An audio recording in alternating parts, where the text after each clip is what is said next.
Hello, this is a quick video about sort of a moment of success or failure. I won't say which yet, just so I don't ruin sort of what I took away from it.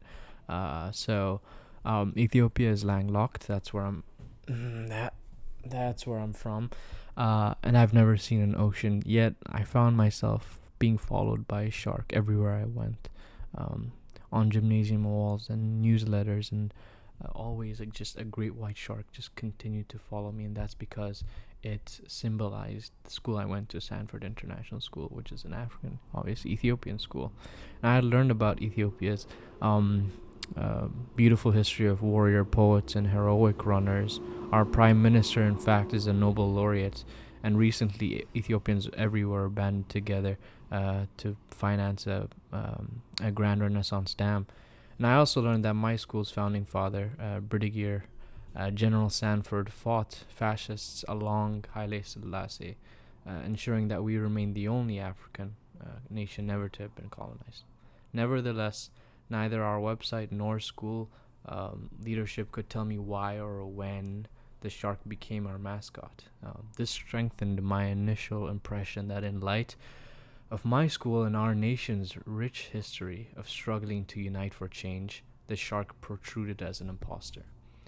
In the summer of 2019, I came across an Abyssinian warriors, 1936, I think, a black and white documentary reel depicting these barefoot citizen soldiers, or in Amharic, which is the language spoken in Ethiopia. They're called Arbenga, and they're rushing to honor their call of duty. And these haunting images of inspired me to sketch these legends. Sketches I believe to be more appropriate symbol of our school of unity against adversity. And my first renderings came with a nagging voice. This does not concern you. You are a programmer, you're a coder, you're not an activist, and you will fail. With this voice still very much ringing in my head, I approached the principal. He was moved by my desire to change our school's image, and he offered me two choices: to either go directly to the board of the students, to the board or to the students, and I chose to go with the latter. I thought that a simple survey I could send out to everybody would suffice. I was pretty confident every student would share my excitement, readily acknowledging the need for a change. Why is it a shark, right? And afterwards, I shut up myself within the mural gym, just tallying up the results. And I was underneath that shark snout, and as I was poring over the results, trying to guess how well my campaign had went, suddenly that shark behind me just swam to life, and I could hear the jaws, the dun dun dun dun dun dun dun dun bait, that jaws music, right? And I turned out to be the shark bait. Out of 500 students, less than 100 advocated for the change I proposed, to change the mascot from a shark to something that actually symbolized us as a people. My first reactions were of anger and disappointment.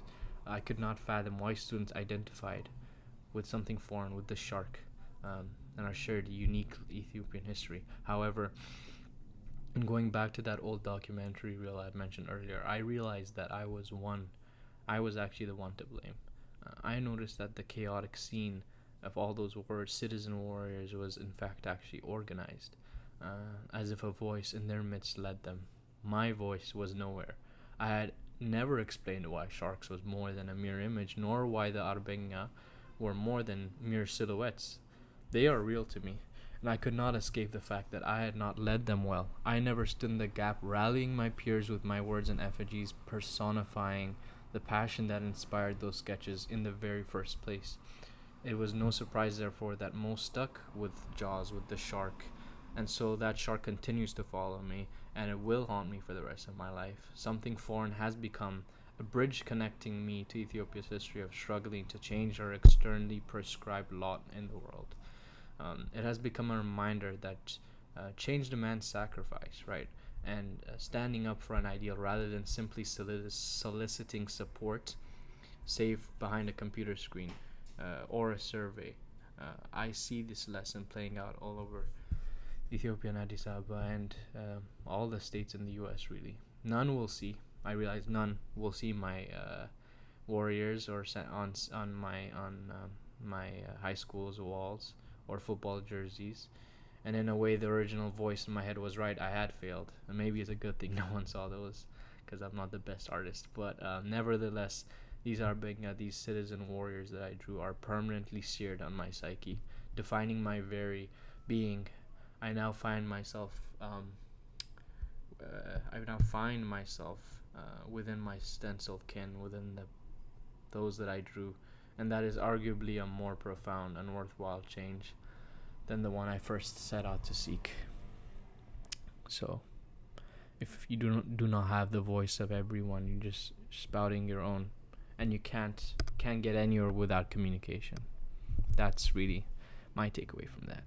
I know this was supposed to be 2 minutes. I'm sorry, but I hope you could bear, and I hope it was worth the length. Thank you for your consideration. God bless.